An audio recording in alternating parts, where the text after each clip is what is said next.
안녕하십니까? 배팅 부동산 2022년 4월 15일 시행 농지법 시행령 개정안 농지원부는 필지별로 진행하도록 하겠습니다.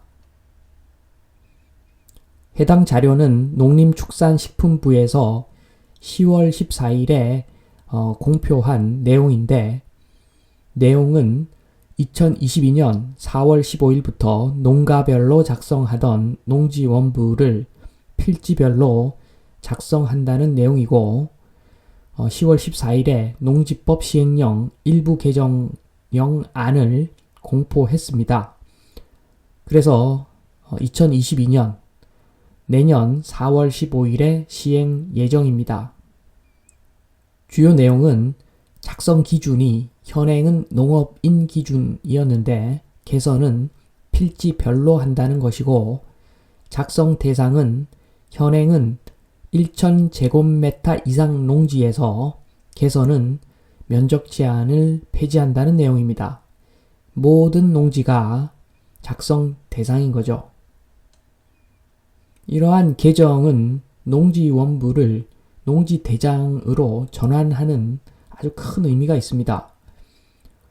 필지 기준으로 작성을 하다 보니까 당초에는 농업인 주소지에서 관할해서 이 농지원부를 관리를 했었는데 향후에는 농지 소재지에서 필지 기준으로 관리를 하게 되는 것입니다. 자, 표를 보면 현행은 민원인이 거주지에다가 요청을 해서 그 거주지의 담당자가 필지가 있는 소재지 읍면동에 업무 요청을 해서 그 자료를 받아서 처리하는 그런 시스템이었는데 지금 개선되는 절차는 민원인이 직접 필지가 있는 소재지 읍면동에다가 요청을 해서 등록하는 그런 과정으로 변경된다는 내용입니다. 그래서 올해는 그 농지원부에 미등재된 농지 중에서 농업진흥지역 내에 있는 3,000제곱미터 이상의 농지만 우선 조사 중이고 나머지 모든 미등재 농지에 대해서도 2023년까지는 조사를 완료할 예정이라고 합니다.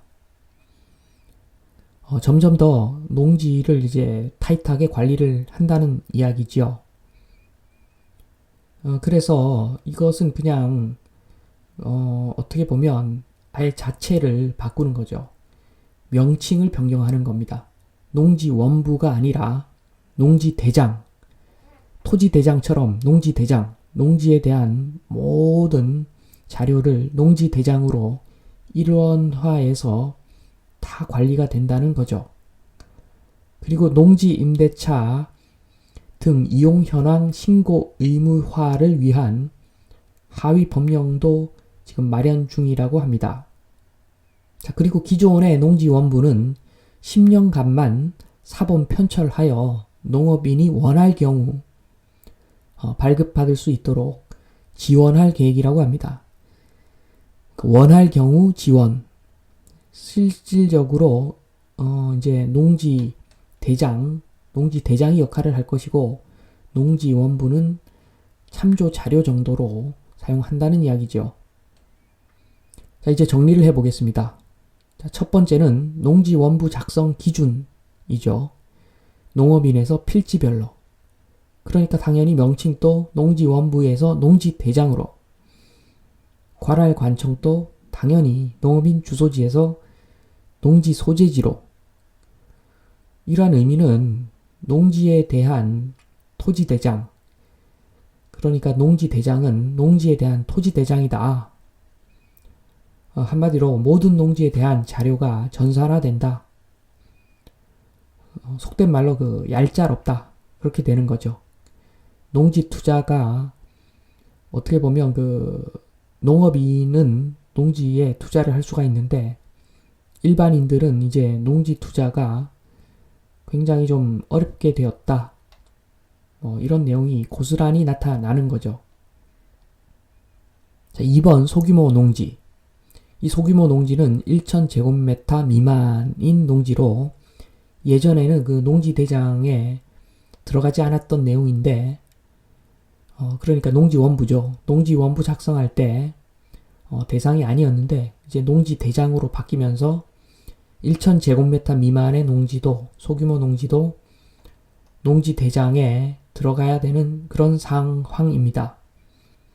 이렇게 됐을 때 이제 문제는 주말 농장을 소유하고 있는 사람일 것인데, 시세 차익이 있는 주말 농장 소유자의 대응 방법은 다음과 같습니다. 1화는 올해 안에 정리. 그러니까 329 대책이 내년 1월부터 적용되기 때문에 그 329 대책은 주말 농장은 비사업용이고 비사업용은 양도세 폭탄 맞는다. 이 내용이니까 당연히 올해 안에 정리를 하는 게 맞지요. 그런데 사실 녹록치만은 않습니다. 이 사람들이 다 알고 있기 때문에 물론 모르는 사람도 있을 수도 있는데 극히 없을 것이고, 어차피 농업인만 이 물량을 받아줘야 되는데 가격이 좀 많이 떨어지겠죠. 당분간. 자, 2안 평생 주말 농장으로 사용한다. 그리고 3안 농업인에게 임대 후 농업인에게 매각한다. 그러니까 올해 그 정리를 못하더라도 나중에 정리를, 그러니까 매각하기 전에 농업인에게 임대를 해주면 비사업용에서는 탈출을 할 수 있기 때문에 그렇게 농업인에게 임대를 한 다음에 매각을 해야 되겠죠. 아무래도 농업인만 주로 살 수가 있을 것 같습니다.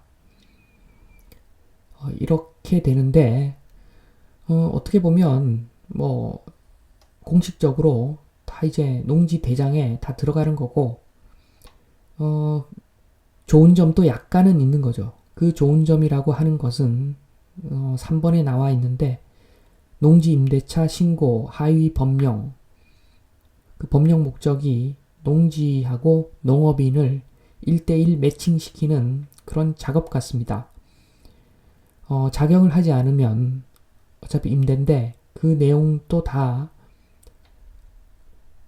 등록이 되기 때문에 이제 관리가 확실한 거죠. 그래서 그 좋은 점이라고 하는 것은 기본적으로 지금 농업인들은 다 좋아지는 방향입니다. 이렇게 대장으로 관리를 하면 그 농사 안 짓고 방치하던 그런 농지들도 다 농지로 나오고, 또 경작을 하지 않으면 강제 매각에 들어가니까 결국에는 농지가 엄청 나올 것이고, 어떻게든 농사를 짓지 않는 농지 소유주는 농민에게 일단 맡겨야 되는데, 그렇게 되면 농업인이 농사 지을 수 있는 땅이 엄청나게 많이 확보가 되겠죠. 그래서 당연히 농업인은 좋은데, 지금 이 좋은 점이라고 하는 것은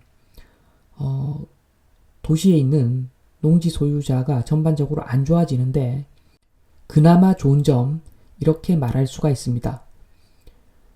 그러니까 과거에는 농지은행에 임대한 경우 또는 아주 특수한 경우만 그 농지 임대를 인정을 해줬는데, 향후에는 개인 간 임대도 인정을 할 수밖에 없는 그런 여건이 될 것 같습니다. 왜냐하면 그 법령 자체를 마련하고 있으니까 이건 어떻게 전산화가 된다는 의미이고, 그러면 개인 간 임대도 공식적으로 인정할 수밖에 없겠지요.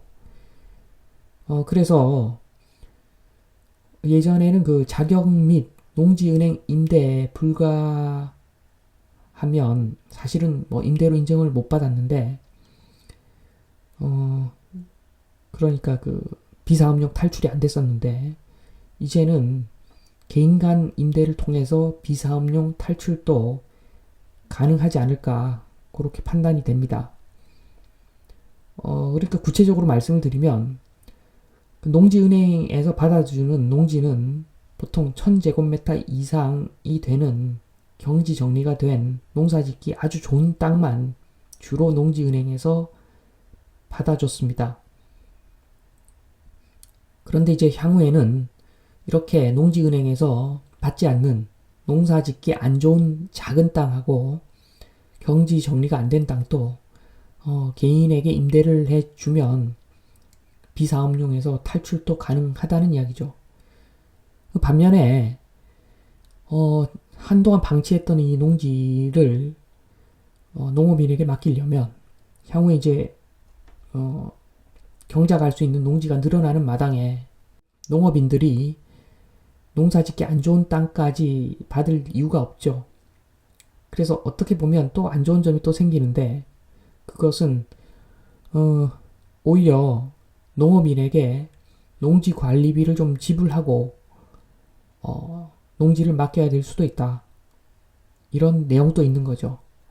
자, 지금까지 2022년 4월 15일 시행 예정인 농지법 시행령 개정안, 한마디로 농지원부를 필지별로 작성하면서 농지원부가 농지대장이 되었다. 투자 상품으로 농지의 좀 매력이 좀 떨어진다. 그럴 수밖에 없는 거죠. 그리고 농업인들이 굉장히 좋아진다. 이제 농사 지을 수 있는 땅이 예전에 비해서 급격하게 늘어날 것이다. 자, 이런 내용을 말씀을 드리면서 이만 마치겠습니다. 감사합니다.